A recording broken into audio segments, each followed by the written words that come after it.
Shikan hon ki hati klau ki hiar thma bat Kurup Khubor yaka Captain Williamson Sangma State University Tura.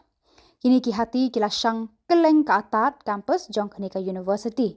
Baro kinong hikai kinong trei bat ki Samla puli kila pet krat ban light ni ki jingma jingban saw na kani ka jing thom ki hati ya kani ka school ba.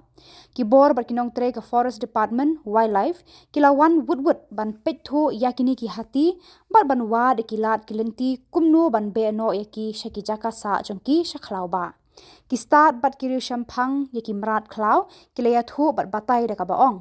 Kini ki hati kila sakama keleng namar ki wat jengbam ha keleng ki lau beniap ki baker ya kasnong Tura. Ki jingbam kila duna na ka jing tur jong ki breu ha ki jaka shong jong kini ki sim jong ki mrat. Kinong trei wildlife rengkat ki pulit kila pha no ya kini kinong wan jingo ka ya ka Captain Williamson Sangma State University ki bala ko ngo ban lech ki jaka shong jong ki shakhlaw. Don kanu ka jing man saw ya ki breu ni ka jing julor ya ki mar ki mata jong kani ka school ba.